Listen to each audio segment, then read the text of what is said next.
Hello and thanks for tuning in to Me and My Golf. We're your coaches, Piers and Andy, and you've joined us at the Asprey and it's swing analysis time. Andy, what are we talking about? Right, today we're going to show you how to swing the club slower but hit it further. Let's take charge of your game. So as you can see, it's time for my swing analysis. Now, Andy, if someone wants to win a swing analysis, what have they got to do? Just post your comment down below, let us know why you need the swing analysis and we will choose a winner, and it could be you. Good luck. Could be, yes. Okay, so today we're talking, we're looking at the swing of Kyle Fry. Now, Kyle is somebody who has a little bit of a fade. It's a long way, 300 yards plus, a little bit of a fade, but when he tries to step on it, hit it a little bit harder, it kind of turns into a slice. So if we have a look at the golf swing, let's have a look at both views here. First thing we can see in the setup, the grip is what we call quite strong, which potentially could hook the golf ball. So that kind of goes maybe a little bit against the shot shape that he's getting. But we can still see that a lot of people with strong grips actually do play a little bit of a fade anyway. So we have to be careful whether we do change that. But if we go into the backswing, we can see straight away, Andy, there's a little bit of a sequencing issue in his backswing. So what we mean by that is the timing of how his body works. So we can actually see that the hips hardly move at all. It's the left arm and shoulder which are moving the majority. And then when the hips and the torso get involved, he almost over-rotates, sways a little bit, and then gets himself into a position where, as you can see on the downswing now, makes it very difficult for him to maintain balance. So it almost looks like he's trying to hit these ones hard, but his body sequencing, timing, and the pivot is compromising his balance and his consistency. So I think when we see a golf swing like this, you know, we talk about it a lot, how important the sequencing is, and there's a lot of information online about sequencing in the downswing, how to get lots of power, but actually sequencing in the backswing is what actually can really help you with your consistency in delivering that club in a good manner. So, Andy, do you want to just, again, just demonstrate quickly what we mean by the sequencing and maybe a little bit of what Kyle's doing, very windy here at the Asprey, but also a little bit of what we're after as well. Yeah, definitely. So let's go through what Kyle's doing first. So the first thing that he does in the backswing, in the move away, he moves his left arm and shoulder. So as he does this, you can see really there's no movement of the hips or really the thoracic spine, the middle part of his body here. So when he does this, really then, what tends to happen, as he swings back to the top of the backswing, he then tends to have a little sway and then sort of over-rotates the body there. And then from here then, it's very difficult to produce a good downswing, Pierce. And this is when he loses balance. So he's really, the control that he's getting on the way back, or the lack of control, is causing some issues. So if we can improve that, a little bit less going on, and then we're going to look at a little bit of speed as well, which is going to be key. So yeah, we'll come into that in a moment. So let's just go through what kind of the movement that we want. What we want, okay. So we want to see that when he's moving his backswing away, he want to see that the arms, the body, the club and the shoulders are having a lot more movement. So you can see here, I've sequenced the hips, the chest, the arms and the club very much together, as opposed to this move here. And it's so different, Pierce, and we say it so often. It's very rare that we see anybody who rotates well on the backswing that they tend to have a poor downswing. You know, if you can control the pelvis on the way back, it has such a great effect on the rest of the swing, doesn't it? So would it be fair to say that once Kyle is getting used to this more, this better timed backswing, that you actually feel that you're swinging a little bit shorter? Definitely. So you'll start off by moving a little bit more, but then actually it'll feel as though it's a little bit shorter and less effort in the backswing. Definitely. So more rotation from the start. He'll have more control at the top of his backswing, a little shorter, and then from here he can then maintain balance, but actually create more power with less effort, which is the important thing. Let's go with the drill then, how are we going to do this? Okay, so alignment stick, we love the alignment stick through the belt loops. Let me just feed it through there.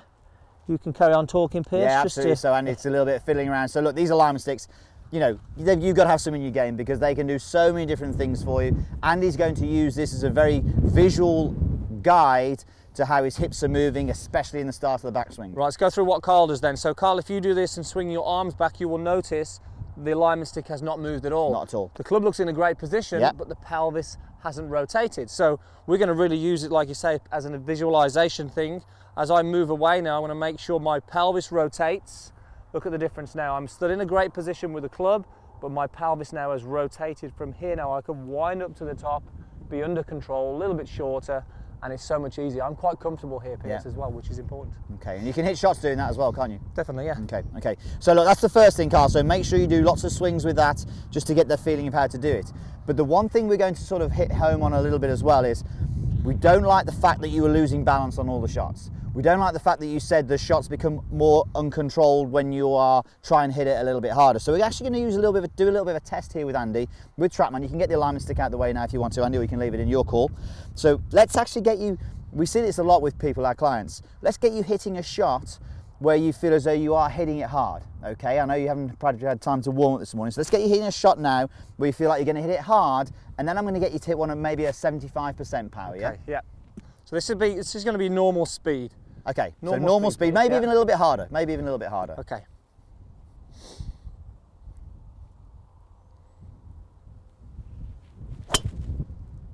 Okay, actually a good shot, slightly down the left, but actually a perfect view on this hole. Okay, so club speed, 114.9, so 115 miles per hour, ball speed 167, and the total distance, 307 yards, 286 carries. So they're pretty good numbers, pretty good numbers. Oh, you're out of tees there, Andy. All right, so we'll let him find one here. So actually what happens is, with the experiment we're going to do now, is Andy's going to feel as though he hits it at 75% power. And what we normally see with this is that we don't see a massive drop in the club head speed, and in a lot of cases, because the contact is a little bit better and the conditions of the shot are a little bit better, that actually hit the ball as far. But maybe with Andy we'll see, because he hit that one quite well, we won't see a massive we won't see an improvement on distance on the 75% one, but I think we'll have more control, definitely. Yeah, definitely. I think, like you said, Pierce, we ask people to do this a lot. They're 75% shot, yeah, and they think they're swinging it so much slower, yeah. but actually it's so close to where they are. Yeah. They've got more balance, they're going to hit the golf ball at the middle more often, they're going to square the face a little bit easier as well. It has so many more consistency values. It does, really. It does. So okay, this one's going to be my 75%. So 75%. Now there's no way he will do 75%, but this is just the feeling for Andy. So 115 it was before on his club speed.